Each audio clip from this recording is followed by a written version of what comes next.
So I'm going to jump right into this video. The first thing I want to talk about is the typing experience. I'm telling you right now, if you own a Pixel or never owned a Pixel and you tried this typing experience on the Pixel, it will probably be the most incredible typing experience that you ever had, or not. But with that being said, if you are a Pixel user and you are a Pixel fan, then you totally understand what I mean about this typing experience.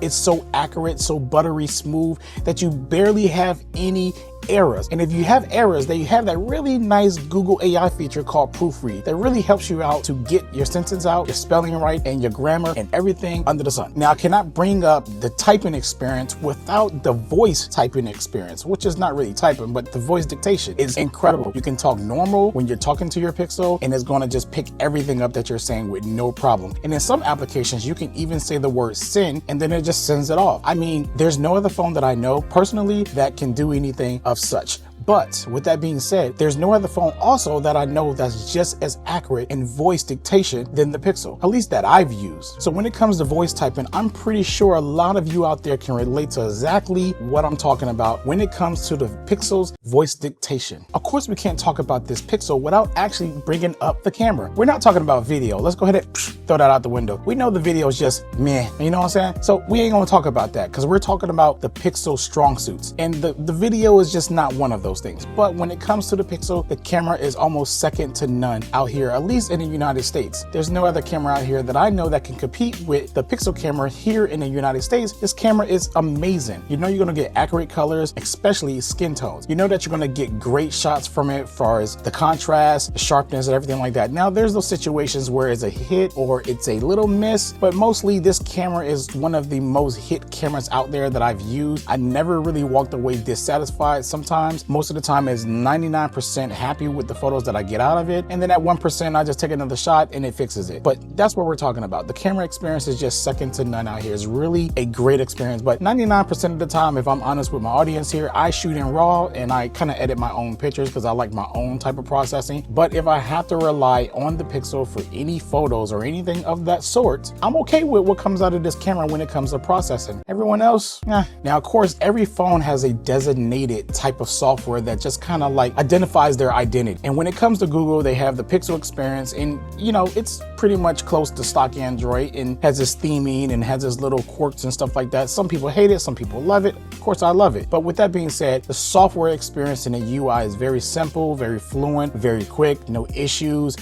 You know, you'll have issues here and there. You know, let's be honest, we're not gonna sit here and act like this is an issue-free phone because there's no issue-free device out there, but it has its issues sometimes, but here and there, everyone's experience is a little bit different. But overall, the UI and software is really solid, really good, and Google really did a good job making it feel like it's just moving like butter. And that's what I really like about this UI, especially how simple it is. At first, I used to be a guy who loves a lot of customizations, and I wanted to deep dive and lay in my bed for hours on my couch, customizing, doing all this stuff like that, but I'm over that life. I just want to take something out of the box, set up whatever I got to set up, and just start using the phone. And the Pixel UI is so smooth and so simple, it stays out of your way, and you can do just that, which is one of the biggest reasons why I love it. Sorry to interrupt this video, but just in case you didn't know, Delvon Digital makes his own custom wallpapers. All my wallpapers will be shown in my videos that you've been watching on this channel. So if you really want to support me, go ahead and hit that link down in the description below and go grab you some nice wallpapers. I mean, these things are dope. I do give all my supporters the Delvon Digital exclusive color, and in my custom wallpaper packs,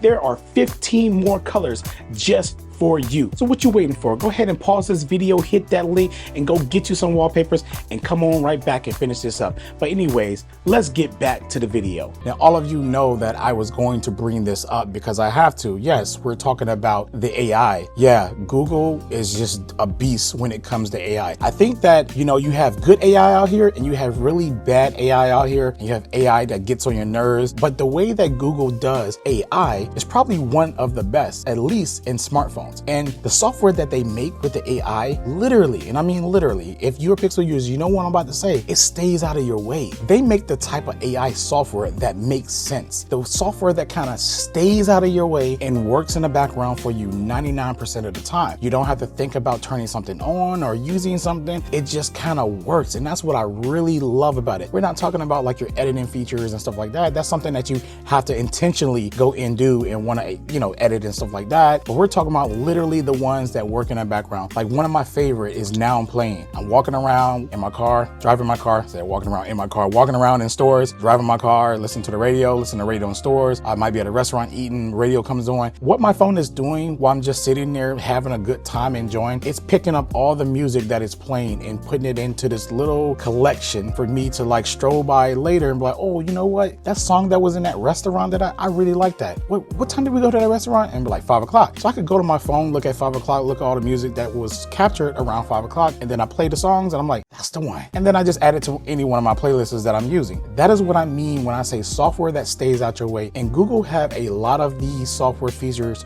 just like that. So when it comes to AI, I think that they are definitely doing it right, and they're doing it where it makes actual sense to a user. Now, just like every phone out there, Pixels also get software updates, but because it's coming straight from Google, you're going to get the first in line Android software updates, which, you know, I love. I really do. I love the feature drops that we get. I love when the OS drops come and we're the first ones to get it. It's just a beautiful feeling when you know that you're updating your phone and then you got like-minded people who got Pixels and you're all updated and everyone's like, I don't get it yet. I got it. Mine ain't coming in. Mine came in next week or whatever. It's just a conversation starter. It's really awesome. It's really cool that you just have these first in line updates. In the Android world, we struggle with updates from OEMs, and Google, of course, because it's coming from Google, you're going to get it just as fast as like an iOS update, because Apple controls the software and hardware, where Google controls the software and hardware. You know, you're on a third-party Android device. Well, I don't want to say third-party, but when you're on a different brand, you have to wait for that software update down the line, while Pixel users are already enjoying it, having a good time. Of course, and the last thing I want to talk about is one of my favorite things as well, and that's Gemini.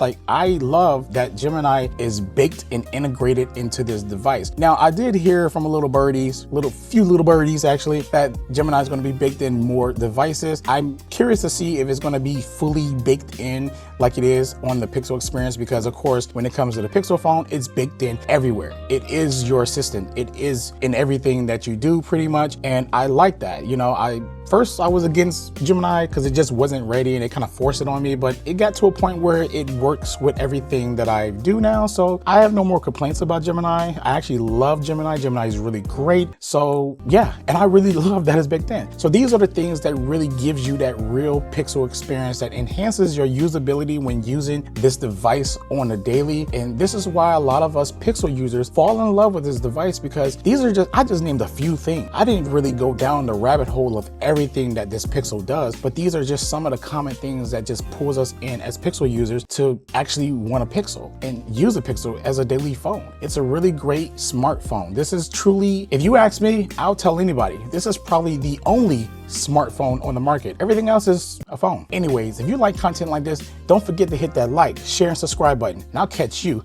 in the next video. Peace.